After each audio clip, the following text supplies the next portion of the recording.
നമ്മളുടെ കേരളത്തിലെ പൊതുവെ ഉള്ള രീതി അതായിട്ടാണ് എനിക്ക് തോന്നിയിട്ടുള്ളത്. ആഹാരം കൊടുത്തു കഴിഞ്ഞാൽ സ്നേഹമാണ്, അങ്ങനെയാണ് രീതി. അല്ലെങ്കിൽ ഗിഫ്റ്റ് മേടിച്ചു കൊടുത്താൽ സ്നേഹമാണ്. കാരണം ഞാൻ ഇന്നത്തെ അഡോളസന്റ് ഏജിലെ കുട്ടികളെ എപ്പോഴും കാണുമ്പോൾ ഒരു യുദ്ധമാണ് പാരന്റ്സും കുട്ടികളും തമ്മിൽ. Independence gross from secure dependence.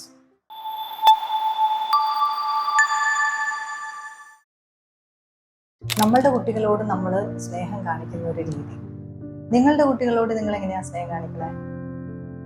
ഇടയ്ക്കൊക്കെ അവനെ കെട്ടിയൊക്കെ പിടിച്ച് മുത്തമൊക്കെ കൊടുത്ത് അങ്ങനെയാണോ കാണിക്കുന്നത്? അതേ നിങ്ങൾ ഭക്ഷണം വെച്ച് കൊടുത്താണോ കാണിക്കുന്നത് സ്നേഹം? കാരണം ഞാനങ്ങനെ ചോദിക്കാനൊരു റീസൺ ഉണ്ട്. കഴിഞ്ഞ ദിവസം എൻ്റെ മുന്നിൽ ഒരു മകൾ വന്നിരിക്കുകയാണ്. അവൾക്ക് അച്ഛനെ കെട്ടിപ്പിടിക്കണമെന്ന് ഭയങ്കര ആഗ്രഹം. അപ്പൊ അമ്മ ചിരിച്ചുകൊണ്ട് പറയുകയാണ്, അവൾ അച്ഛനെ കെട്ടിപ്പിടിക്കാൻ ചെല്ലുമ്പോൾ അദ്ദേഹം ഓടിക്കളയും മാഡം, അദ്ദേഹം നിൽക്കത്തേ ഇല്ല എന്ന്. അച്ഛന്മാരുടെ ഏറ്റവും വലിയൊരു പ്രശ്നമാണ് ഇത് കേട്ടോ. നമ്മൾ സ്നേഹം കാണിക്കാൻ ചെല്ലുമ്പോൾ ഒരുപക്ഷെ അച്ഛന്റെ പാരന്റ്സ് അച്ഛനോട് അങ്ങനെ കാണിച്ചിട്ടില്ലാത്തതുകൊണ്ട് അച്ഛന് അത് ഭയങ്കര ഓക്കോർഡായിട്ട് ഫീൽ ചെയ്യും. ഇവരൊക്കെ എന്താ ഇങ്ങനെ കാണിക്കണേ? മിക്ക അച്ഛന്മാരും എന്നോട് പറയും ഭയങ്കരമായിട്ട് ഇങ്ങനെ ഒട്ടാൻ വരും മാഡം, എനിക്കത് പിടിക്കത്തില്ല പിള്ളേരാണെങ്കിലെന്ന്. ശരിക്കും ആ ഇന്റിമസി അല്ലെങ്കിൽ ആ ഒരു ടച്ച് സെൻസേഷൻ, ആ ഒരു ഫിസിക്കൽ ക്ലോസ്നെസ് എന്ന് പറയുന്ന ഒരു കാര്യം എന്ന് പറയുന്നത് it's A feeling of sense of safety. കുട്ടികൾ സേഫായിട്ട് ഫീൽ ചെയ്യാണ് നമ്മൾ അങ്ങനെ അവരുടെ അടുത്ത് കൂടുതൽ സ്നേഹം കാണിക്കുമ്പോൾ, അല്ലെങ്കിൽ അങ്ങനെ ഒരു ഇന്റിമസി. പ്രത്യേകിച്ചും അച്ഛന്മാർക്കാണ് ഈ പ്രശ്നം. അമ്മമാര് പിന്നെ കൂടുതൽ കാണിക്കുന്നതാണല്ലോ പറയുന്നത്, അച്ഛന്മാരാണ് ഒട്ടും കാണിക്കാത്തത്.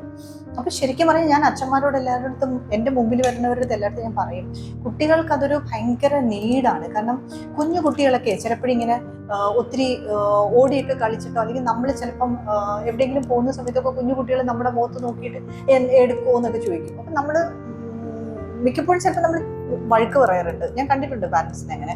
അപ്പം ശരിക്കും പറഞ്ഞു കഴിഞ്ഞാൽ നിങ്ങൾ ആലോചിച്ച് നോക്കും, ആ കുട്ടിക്ക് എന്തുമാത്രം എനർജി ഉണ്ട്. എൻ്റെ ഒരു കസിൻ മോനുണ്ട്, അവനാന്ന് പറഞ്ഞാൽ ഒരു നേരം അവൻ മിണ്ടാണ്ട് നിൽക്കില്ല. അവനൊരു ഒരു പ്ലേ ഗ്രൗണ്ടിലൊക്കെ എനിക്ക് തോന്നാറുണ്ട് 24 hours അവർ ഓടിക്കളിക്കുന്ന ആൾക്കാരാണ്. അപ്പൊ അവർക്ക് എനർജി ഇല്ലാത്തത് കൊണ്ടല്ല, അവർ മനസ്സുകൊണ്ട് തളർന്നത് കൊണ്ടാണ് അവർ നമ്മളെടുത്ത് ആ ഒരു ഫിസിക്കൽ ക്ലോസ്നെസ്സിന് വേണ്ടി വരുന്നത്, അല്ലേ?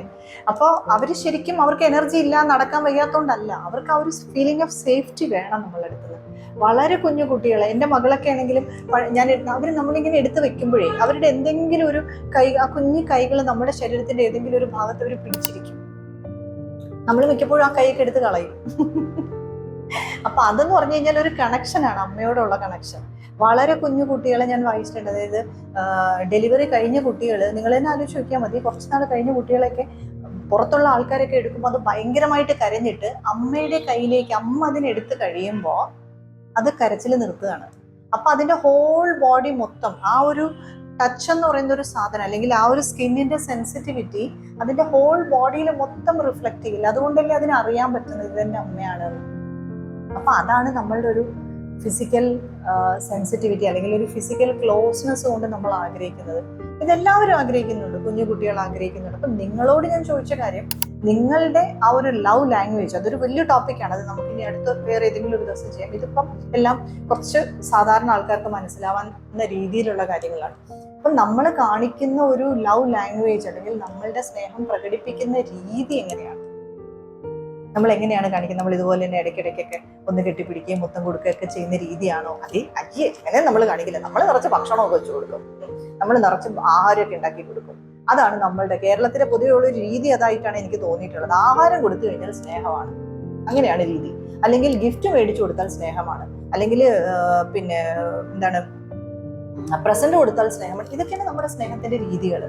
പക്ഷെ അവിടെ നമുക്കൊരു ഇമോഷണൽ നീഡ് ഫുൾഫിൽ ആവുന്നുണ്ടോ? നമുക്കൊരു ഇമോഷണൽ നീഡില്ലേ? ഫിസിക്കലി നമ്മൾ ഫുൾഫിൽ ആവണം, നമ്മുടെ ഇമോഷൻസ് ഫുൾഫിൽ ആവണം, ഫിസിക്കൽ ടച്ചും എല്ലാം കൊണ്ട്.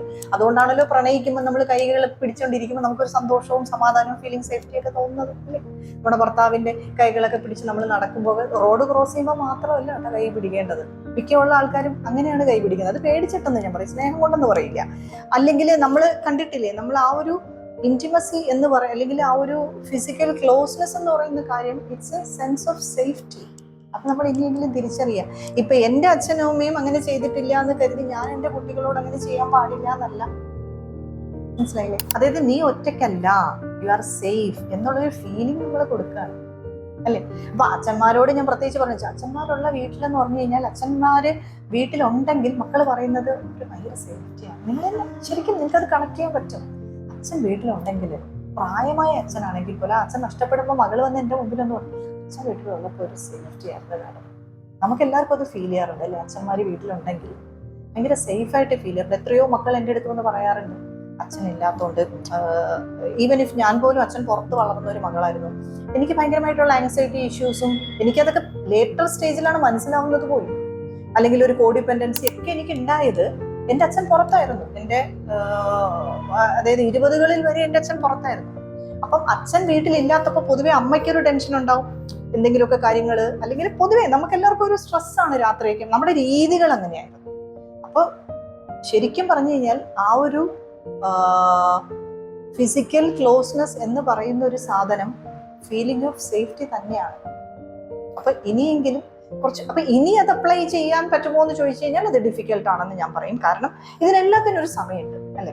നമ്മൾ ശരിക്കും നമ്മളുടെ കുഞ്ഞു കുട്ടികളെ ആണെങ്കിൽ പോലും നമ്മൾ പറയും, അപ്പൊ മാഡം പറയല്ലേ അങ്ങനെ നമ്മൾ പാമ്പർ ചെയ്യുമ്പോൾ പിള്ളേർ, എൻ്റെ എത്രയോ ഫ്രണ്ട്സിന്റെ മക്കളെ അവർ പറയും, അപ്പൊ ഞാൻ ഒട്ടും പാമ്പർ ചെയ്യാതെയാണ് വളർത്തിയത് കേട്ടോ, നിങ്ങളിത് കണക്കൊന്നുമില്ല, അവര് സ്പോയിലായി പോകും, അവരെ ഞാൻ ഡിപ്പെൻഡന്റ് ആക്കണം. അപ്പോൾ ഞാൻ പറയും, independence gross from secure dependence. അതല്ലേ ശരി അല്ലെ? നമ്മൾ അതിനൊരു സമയമില്ലേ? നമ്മൾ വളരെ കുഞ്ഞു കുട്ടിക്ക് അവർക്ക് സേഫ്റ്റി ഫീൽ ചെയ്യേണ്ട സമയത്ത് എടുത്തും കെട്ടിപ്പിടിച്ചും ഉമ്മ വെച്ചും കൂടെ ഇരുന്നും കഥകൾ കേട്ടും ഒക്കെയാണ് നമ്മൾ സേഫ്റ്റി ഫീൽ ചെയ്യിക്കേണ്ടത്. അത് കഴിഞ്ഞ് അവർ ഇൻഡിപെൻഡന്റ് ആവേണ്ട ടൈമായി എന്ന് നമുക്ക് തോന്നുവാണെന്നുണ്ടെങ്കിൽ നമ്മൾ അവരെ കുറച്ച് അപ്പം നമുക്ക് ആ സെക്യൂർ സേഫ് പ്ലേസിൽ നിന്നുകൊണ്ടാണ് നമ്മൾ അവരെ ഇൻഡിപെൻഡന്റിലേക്ക് നമ്മൾ ആക്കി വിടുന്നത്. ഇച്ചിരി സ്നേഹം കാണിച്ചു എന്ന് വെച്ചിട്ട് സ്പോയിലായി പോകുന്നൊന്നും ഉള്ള വിശ്വാസക്കാരിയല്ല ഞാൻ. കാരണം നമ്മൾ സ്നേഹം കാണിച്ചു കഴിഞ്ഞാൽ നമ്മളുടെ സ്നേഹം അവരുടെ ഉള്ളിലുണ്ട്. നമ്മളെ വിഷമിപ്പിക്കുന്ന കഴിയുന്നതും കാര്യങ്ങളൊന്നും അവർ ചെയ്യില്ല. കാരണം ഞാൻ ഇന്നത്തെ അഡോളസന്റ് ഏജിലെ കുട്ടികളെ എപ്പോഴും കാണുമ്പോൾ ഒരു യുദ്ധമാണ് പാരന്റ്സും കുട്ടികളും തമ്മിൽ. അപ്പം ആ ഒരു സ്നേഹം നഷ്ടപ്പെട്ടു പോയതും നമ്മൾക്കായി ഇന്റിമസി കൊടുക്കേണ്ട ടൈമിൽ നമുക്ക് സമയമില്ലായിരുന്നു. നമ്മൾ പലതിന്റെയും പുറകെ ഓട്ടത്തിലായിരുന്നു. അല്ലെങ്കിൽ അവരൊരു കാര്യം പറയാൻ വരുമ്പോഴത്തേക്കൊന്നും നമ്മൾ ചിലപ്പോൾ നമ്മുടെ ജോലി തിരക്കുകളായിരിക്കാം.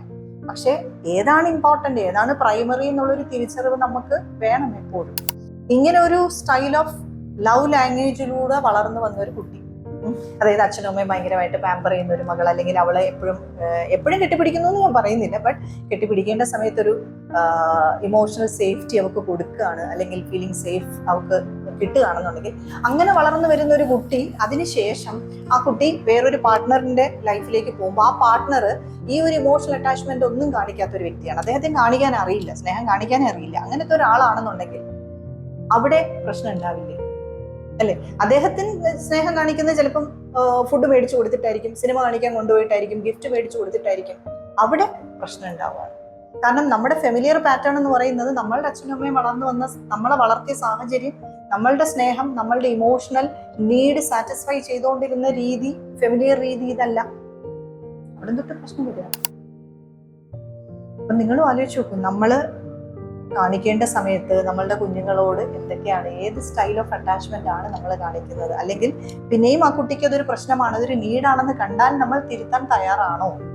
അവിടെ നമ്മളുടെ നാണക്കേടും, ഞാൻ ഇങ്ങനെയൊന്നും അല്ലായിരുന്നു, എനിക്കിനി മാറാനൊന്നും പറ്റില്ല. മാറണം, മാറിയില്ലെങ്കിൽ പ്രശ്നങ്ങളാണ്. അതുകൊണ്ടാണ് പറയുന്നത്, എല്ലാവർക്കും വേണ്ടിയിട്ട് നല്ല മാറ്റങ്ങളാണ് നമ്മൾ വരുത്തേണ്ടതെന്നുണ്ടെങ്കിൽ നമ്മൾ മാറണ്ടേ? നമ്മളെ പാർട്ട്ണറിന്റെ കൂടെ നമ്മളൊന്ന് കൈപിടിക്കുമ്പോൾ അവർ ഹാപ്പി ആവുകയാണെങ്കിൽ നമ്മൾ അതല്ലേ ചെയ്യേണ്ടത്? പുതിയ തലമുറ അത് കാണിക്കുന്നുണ്ട് കേട്ടോ. അവർക്കത് കാണിക്കാനായിട്ട് യാതൊരു മടിയും ഞാൻ നോക്കിയിട്ട് എനിക്ക് തോന്നാറുണ്ട്, അത് കൂടിപ്പോകുന്നതായിട്ട് എനിക്ക് നമുക്കൊക്കെ കൂടിപ്പോകുന്നതായിട്ട് തോന്നാറുണ്ട്. എനിക്ക് തോന്നുന്നു അവർ വളരെ ക്വൈറ്റ് നോർമൽ ഒരു പിന്നെ ഇതാണ് അവരുടെ മനസ്സിൽ. ചിലപ്പോൾ പ്രണയിക്കുമ്പോഴൊക്കെ മാത്രമായിരിക്കും നമ്മളങ്ങനെ ഇരിക്കുന്നത് അല്ലേ? എനിക്കങ്ങനെയാണ് തോന്നിയിട്ടുള്ളത്. അല്ലാതെ പാർട്ട്നേഴ്സായി കഴിയുമ്പോഴത്തേക്കും നമ്മൾ കൈപിടിച്ച് നടക്കുന്നതോ. കഴിഞ്ഞ ദിവസം ഞാൻ കണ്ടു, ഒരു വയസ്സായ ഒരു അമ്മയും കൂടി കൈപിടിച്ച് നടക്കുന്നത്. അപ്പൊ എന്റെ കൂടെ എന്റെ ഫ്രണ്ട് ഉണ്ടായിരുന്നു. അപ്പൊ നമ്മൾ രണ്ടുപേരും കൂടി പറഞ്ഞു, നോക്ക് എന്ത് ഭംഗി, ബ്യൂട്ടിഫുൾ അത് കാണാനെന്ന്. നമ്മൾ ഭയങ്കരമായിട്ട് എൻജോയ് ചെയ്യുന്നത്. കാരണം ഇത് എല്ലാവരും ചെയ്തിരുന്നെങ്കിൽ എനിക്ക് തോന്നുന്നു ഒരുപക്ഷെ നമ്മളത് അത്രയും എൻജോയ് ചെയ്യും. കാരണം നമുക്കൊക്കെ നഷ്ടപ്പെടുന്ന കാര്യങ്ങളാണ് അതൊക്കെ. അതുകൊണ്ടായിരിക്കാം ഒരുപക്ഷെ നമുക്കത് കണക്ട് ചെയ്യാൻ പറ്റുന്നത്. അപ്പൊ കുറച്ച് കൂടുതൽ ഒരു എക്സ്പ്രഷൻ ഓഫ് ലവ് എല്ലാവരും ആഗ്രഹിക്കുന്നുണ്ട്, പ്രത്യേകിച്ചും നിങ്ങളുടെ പാർട്ട്ണർ. അപ്പൊ ആ ഒരു സെൻസ് ഓഫ് ടച്ചും സെൻസ് ഓഫ് സേഫ്റ്റി ഒക്കെ നിങ്ങൾ കൊടുക്കുന്നുണ്ടോ എന്ന് ഓർമ്മപ്പെടുത്താനുള്ള ഒരു വീഡിയോ ആണ്. Thank you from Feeling tree.